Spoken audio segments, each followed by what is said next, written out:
What's going on, guys? It's Cal here from Buffalo Sports Center. Today, I am joined with a very special guest. Jaden is here. Sawyer, I know you're watching. I know you're very excited about this moment. Today, we are going to be previewing the big wild card game between the Buffalo Bills and the Denver Broncos. Let's start out with a heater question, Jaden.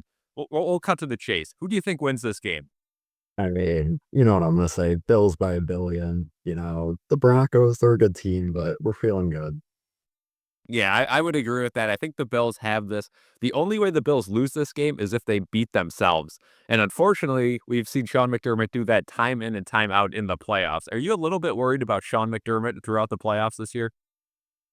And he's made me eat my words this year for the most part. I mean, I think he has a good case for coach of the year, but you always gotta be worried about the playoffs. I mean, we've seen it time and time again. And every time we play Kansas City, it's always some sort of shenanigans towards the end of the game, end of the half. Always gotta be worried about it. But at least for this weekend, I'm not too worried, but we'll see.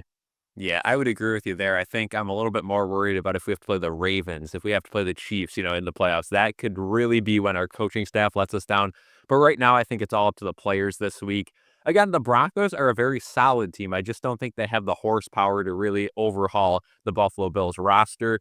One thing I am worried about, though, is Pat Surtain on the defense. I know he could really shut down a wide receiver or two. Amari Cooper will be back, which is great news. So maybe he shuts him down. But that's kind of the point of having Amari Cooper. Take away their best cornerback, take away their best safety, and it opens up the field for everyone else. I know you were making a good point the other day about how it doesn't really matter to have a really good cornerback against the Bills because they don't have that true number one like Stephon Diggs.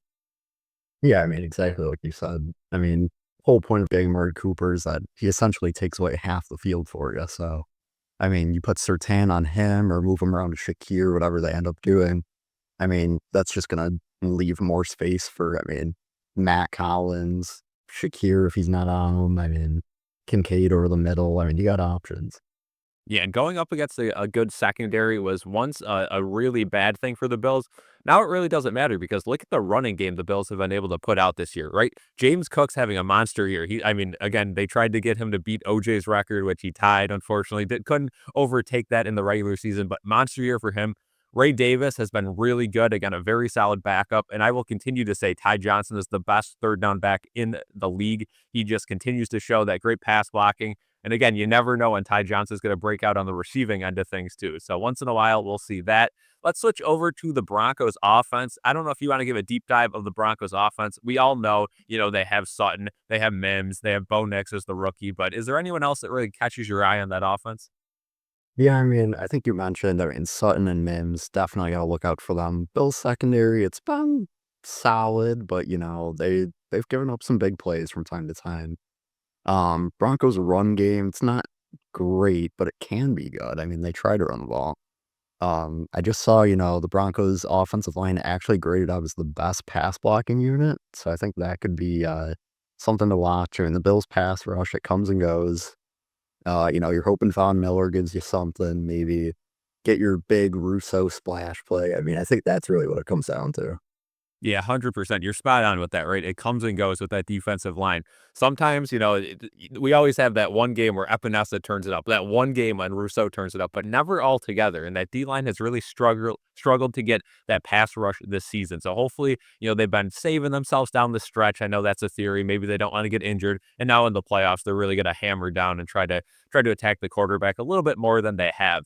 Another key point in this game is the Bills' punt return and kick return man is going to be out. So I would like to ask you what your theory is. Who do they replace him with? Do they go with someone who's already on the roster, or do they look at the practice squad? I mean, it's a tough question. I mean, it's a playoff game. You don't want to do anything too crazy. You don't want to lose a game off of a punt return mistake, but the Bills' special teams unit is always great. I mean, nothing to really worry about with Nat Smallville on the show. Um, but if Codrington doesn't play, I could see Curtis Samuel maybe, but he hasn't done it in a while, so I'm not really sure about that. I'd say I could almost see Micah Hyde being the option. I mean, just McDermott trusts him. He's a veteran. Call him up this week. Let Codrington get healthy. Just somebody who's not going to make a mistake. That's really what you want.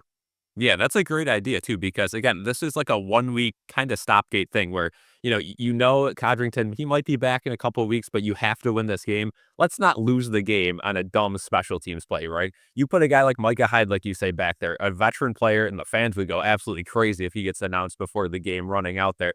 But you put a veteran player like that, he's going to catch the ball. He's not going to fumble it. Is he going to take one to the house? Absolutely not, right? At his age, he's probably not going to turn on the burners and, have an 80-yard return, but he's not going to lose you the game back there. So I think that's a great idea. KJ Hamler, another guy who they could put back there. He's done it a little bit, kind of a revenge game for him. We could see what happens there. But again, I mean, I think me and you are on the same page, right? The Bills just have to play simple, basic football, and they win this game. The Broncos, in my opinion, I don't know about yours, are the weakest team in the entire playoffs this year. It gets really hard once we pass by them, though, if we win, because this AFC is a gauntlet this year. We really don't know, but you would just think one of these years that the Bills would finally, beat the Chiefs in the playoffs, move on and finally get to a Super Bowl, potentially win a Super Bowl. It's a struggle for this team. I have one more question for you before we end this. Do you think Tyler Bass turns it up in the playoffs, or do you think he costs the Bills? Because Tyler Bass has been so hot and cold this year. He's had game winners. He's had missed extra points routinely now. I don't know how to feel about him. What's your opinion?